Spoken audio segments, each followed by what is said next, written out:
Hello बच्चों, 11th class का chapter number first रसायन विज्ञान की कुछ मूल अवधारणाएं हमारा चल रहा था, जिसमें 2 लेक्चर हम डाल चुके हैं। ठीक है, फर्स्ट लेक्चर के अंदर हमने सार्थक अंक पढ़े थे। सेकंड लेक्चर जो है हमारा रासायनिक संयोजन के नियम जो हमारा चल रहा है अभी। रासायनिक संयोजन के नियम कौन कौन से हैं? ये 4 नियम हैं। ये 4 नियम हमने देखे थे। इनमें से फर्स्ट नियम कौन सा? द्रव्यमान संरक्षण का नियम हम पढ़ चुके हैं।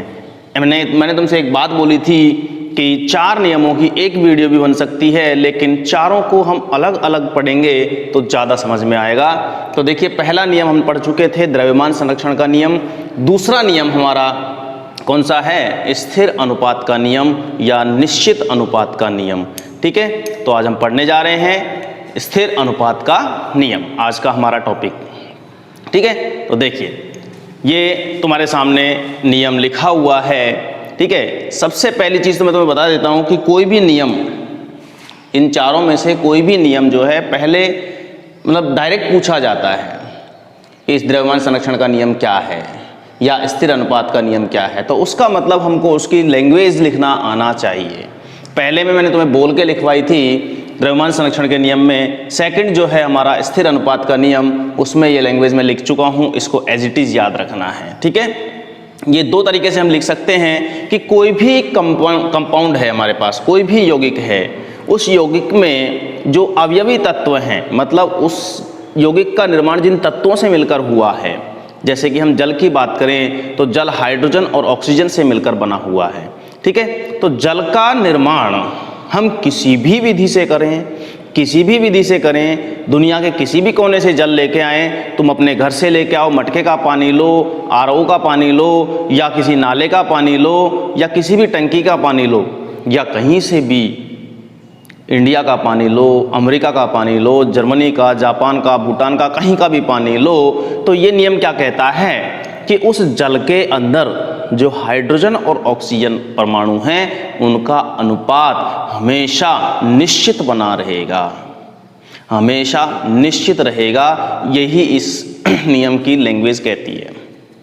देखिए, इस नियम के अनुसार किसी भी यौगिक में उपस्थित उसके अवयवी तत्वों का अनुपात हमेशा स्थिर बना रहता है, निश्चित बना रहता है, चाहे उसको किसी भी विधि से क्यों न बनाया गया हो। तो इस सब को हम शॉर्ट में क्या लिख सकते हैं कि किसी भी यौगिक का जो रासायनिक संगठन होता है, किसी भी यौगिक का जो रासायनिक संगठन होता है, वह उसके निर्माण की विधि से इंडिपेंडेंट होता है, अनिर्भर होता है, निर्भर नहीं करता है। ठीक है, तो ये एक बार तो उतार लो। एग्जाम्पल बता देता हूं। देखिए, जैसे हम जल की बात कर रहे हैं, एग्जाम्पल की बात कर रहे हैं, तो जल देखो, जल का फॉर्मूला क्या है? H2O। सबके दिमाग में क्या आ रहा है? H2O। बिल्कुल, होता भी H2O है। अगर हम इसके रेशो की बात करें, देखिए H और O, ऑक्सीजन और हाइड्रोजन 2 परमाणुओं से मिलकर यह बना होता है। हाइड्रोजन का रेशो क्या है? परमाणु अनुपात देखें तो 2:1। 2 अनुपात, ये तो कौन सा हो गया? परमाणु अनुपात। और अगर हम द्रव्यमान के अनुसार देखें, द्रव्यमान का अनुपात देखें, तो द्रव्यमान का अनुपात क्या है? देखो, जल के अंदर हाइड्रोजन का जो द्रव्यमान होता है वो कितना होता है? 1। कितना होता है? 1। कितने हाइड्रोजन परमाणु हैं? 2। तो 2 का कितना हो गया? 2। ऑक्सीजन परमाणु कितने हैं? 1। 1 ऑक्सीजन का अनुपात कितना, वो द्रव्यमान कितना होता है? 16। अणुभार या परमाणु भार की बात कर रहे हैं, तो परमाणु भार कितना हो गया? 16। तो देखिए, 2 और 16, अगर इसको अपन और थोड़ा सरल अनुपात में तोड़ के देखें तो कितना आ जाता है? 1:8।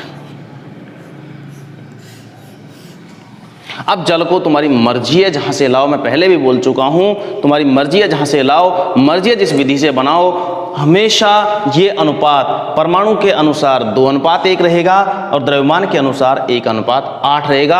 अगर तुम इस अनुपात को बदल देते हो, अगर तुम इस अनुपात को बदल देते हो, जैसे कि हमने 2 हाइड्रोजन के साथ 2 ऑक्सीजन परमाणु ले लिए, 2 हाइड्रोजन परमाणुओं के साथ 2 ऑक्सीजन परमाणु ले लिए तो ये जल नहीं रहेगा, इसका नाम हो जाएगा हाइड्रोजन परऑक्साइड। क्या नाम हो जाएगा? Hydrogen peroxide.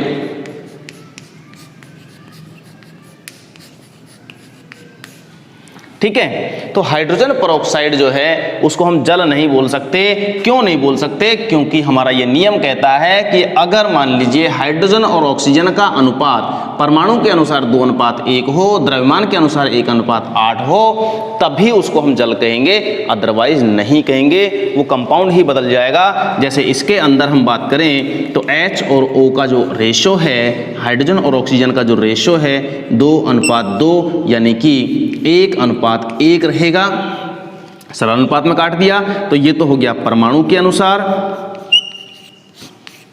अगर हम द्रव्यमान की बात करें तो 2:32, यानी 1:16। द्रव्यमान के अनुसार बात करें कि 1 ग्राम हाइड्रोजन और 16 ग्राम अगर ऑक्सीजन ली जाए तो वो दोनों मिलकर हमारे पास हाइड्रोजन परऑक्साइड बनाएंगे, ना कि जल। अगर अनुपात रखें अपन 1:8, अगर 1 ग्राम हाइड्रोजन की बात करें तो उसके साथ 8 ग्राम हाइड्रोजन जो है वो मिलकर जल का निर्माण करेगी। क्लियर हो गई बात? तो ये एज इट इज एग्जाम्पल उतार लो और कोई भी एग्जाम्पल देख सकते हो। जैसे कि कार्बन डाइऑक्साइड की बात करें, एक एग्जाम्पल और लिख सकते हो, उधर जगह नहीं है, इधर लिख देता हूं। Example number 3, CO2। CO2 के अंदर देखिए कार्बन और ऑक्सीजन का जो रेशो है, अनुपात है, वो कितना है? 1:2। 1:2। ये तो किसके अनुसार हो गया? परमाणु के अनुसार, परमाणु की संख्या के आधार पर। ठीक है, 1 कार्बन परमाणु है और 2 ऑक्सीजन परमाणु हैं। यदि हम द्रव्यमान के अनुसार बात करें तो देखिए द्रव्यमान के अनुसार क्या हो जाएगा कि कार्बन का परमाणु भार होता है 12 और ऑक्सीजन का होता है 16। तो 2 ऑक्सीजन परमाणु है तो 16 दूनी 32। तो इसको अगर अपन रेशो को काट के देखें, सरल अनुपात में काट के देखें तो कितना आता है? 3:8। ये आ गया द्रव्यमान के अनुसार। तो ये एग्जाम्पल नंबर 3। तो एग्जाम्पल नंबर 1, एग्जाम्पल नंबर 2 और एग्जाम्पल नंबर 3 बहुत आसानी से तुम्हें समझ में आ गया होगा, कोई दिक्कत नहीं आई होगी। फिर बता देता हूं, किसी भी यौगिक को, कार्बन डाइऑक्साइड की यदि हम बात कर लें तो कार्बन डाइऑक्साइड देखो हम सांस द्वारा छोड़ते हैं, श्वसन क्रिया में जो CO2 छोड़ते हैं, पौधे जिस CO2 को ग्रहण करते हैं, वायुमंडल में जो CO2 उपस्थित है, या किसी भी धात्विक कार्बोनेट को अम्ल से अभिक्रिया करवाएं या धातु हाइड्रोजन कार्बोनेट को अम्ल से अभिक्रिया करवाएं, जहां CO2 निकलती है तो अलग अलग विधियां हो गई। मर्जी है जहां से CO2 उठा लो। अगर उसका हम रेशो देखना चाहें, अनुपात देखना चाहें, तो कार्बन और ऑक्सीजन परमाणु का जो अनुपात है वो कुछ इस प्रकार प्राप्त होगा। अगर ये अनुपात नहीं है तो वो तुम्हारी CO2 नहीं है। अगर तुम इस रेशो को नहीं लेते हो तो CO2 नहीं बना सकते हो। क्लियर हो गई नहीं मेरी बात?